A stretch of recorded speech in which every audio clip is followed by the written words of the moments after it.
জয়ন্তীপুর বাজার থেকে পেট্রোপোলেট দিয়ে রওনা হলো প্রতিবাদ মিছিলে অংশগ্রহণ করে বিস্ফোরক হরিণঘাটার বিজেপি বিধায়ক অসীম সরকার। বাংলাদেশের সার্জিক্যাল স্ট্রাইক করা উচিত বলেই দাবি করলেন। প্রয়োজনে বাংলাদেশকে ভারতের অঙ্গ হিসেবে নিয়ে উগ্রবাদীদের উচিত শিক্ষা দিয়ে পাকিস্তানে পাঠিয়ে দেওয়ার দাবি করলেন তিনি। দীপু দাসকে নিয়ে করলেন গান, দেখুন সেই বিস্তারিত প্রতিবেদন। দেখুন, মুসলমানদের মধ্যে 4 রকমের মতবাদ আছে। একটা হজিকতি, তরিকতি, শরীয়তি, মারফতি। যারা মারফতি মতের মুসলমান তারা খুব নিরীহ হয় এবং তারা সাম্যবাদী হয়, আর সারা পৃথিবীটাকে অগ্নিগর্ভ করে তুলেছে যারা, তারা হচ্ছে শরীয়তি মতের মুসলমান। আবুল সাহেবকে তারা দেখেন কিভাবে ওই চিন্ময় গোস্বামীর মতো অ্যারেস্ট করেছে।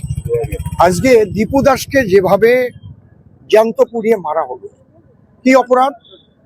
সে নাকি আল্লাহ তাল্লার বিরুদ্ধে কি বলেছে, শ্রীকৃষ্ণের বিরুদ্ধে কেউ একটা কথা বললো, তাকে খুন করে দিতে হবে। আবার ওরা বলছে এটা নাকি ওদের কোরআনের সংবিধান, আল্লাহ তাল্লার এটা বিধান। কিভাবে বলছে মানুষের সামনে, মানে মিডিয়াতে এসে সারা পৃথিবীর মানুষ এটা দেখছে। এর বিরুদ্ধে যদি পৃথিবীর অমুসলিম যারা এই জেহাদিদের বিরুদ্ধে এক্ষুনি সোচ্চার না হয়, তাহলে আগামী দিন শুধু বাংলাদেশ নয়, এটা পৃথিবীর পক্ষে খুব ভয়ঙ্কর।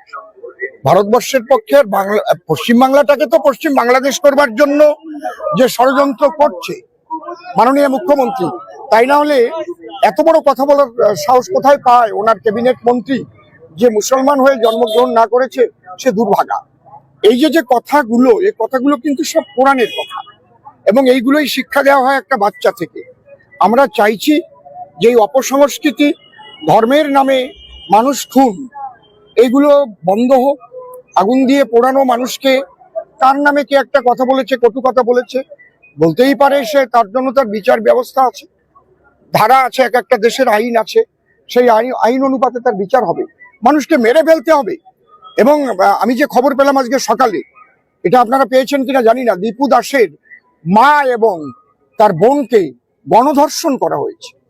গণধর্ষণ করা হয়েছে আজকে সকালে আমি খবর পেলাম। মুখ্যমন্ত্রী মমতা বন্দ্যোপাধ্যায়ের যে এই ইউনূসের সরকারের বিষয়ে যে পদক্ষেপ বা যে চিন্তা ভাবনা, এটাকে কিভাবে দেখছেন? ওনার কথা যত কম বলবেন তত ভালো। ওনার কথা যত কম বলবেন তত ভালো।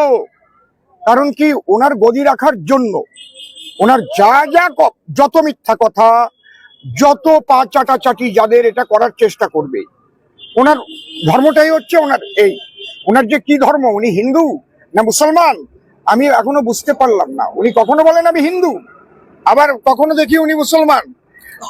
মেইনলি আমি চাইছি সবাই মানুষ হোক, হিন্দু, মুসলমান, খ্রিস্টান, বৌদ্ধ, সবার উপরে আমরা মানুষ হয়ে জন্মগ্রহণ করেছিলাম। কেউ হিন্দুত্ব নিয়েও জন্মায় না, কেউ মুসলমান হয়েও জন্মায় না। যদি আল্লাহ এতই বিধান দিতে পারেন, তাহলে আল্লাহ কেন সুন্নত দিয়ে পাঠাননি? আমি বারবার একটা কথা বলেছি, তাহলে মানুষ হয়ে সবাই জন্মায় পূর্ণ দেহ নিয়ে। আর আমাদের মাননীয় মুখ্যমন্ত্রী, ওনার কাজই হচ্ছে মিথ্যা কথা বলে যাতে ভোট কালেকশন করা। ওনার মিথ্যার মানুষ শুনবে না। আর মুসলমান ভাইদের উনি যে কোনো প্রকারে উস্কে দেওয়া, আর কি ওনার কাজ হচ্ছে তাই। পশ্চিমবঙ্গটা তো জন্মই হয়েছিল বাংলাদেশ থেকে কেটে হিন্দুদের বাঁচানোর জন্য, যেটা আমরা জানতে পেরেছি ইতিহাসে। সেখানে পশ্চিমবঙ্গ বা পশ্চিমবঙ্গ সরকার যে ভূমিকায় এখন এই পর্যন্ত রয়েছে, ভারত সরকারের সঙ্গে আছে বলছে, কিন্তু যে ভূমিকা, সেটাই কি আপনারা খুশি? পশ্চিমবঙ্গ সরকার এমন ভাবেই চলে যেন ভারতের কোনো রাজ্য না, এটা একটা স্পেশাল, এটা একটা রাজ্য। পশ্চিমবঙ্গ একটা রাষ্ট্র, আলাদা রাষ্ট্র। সেই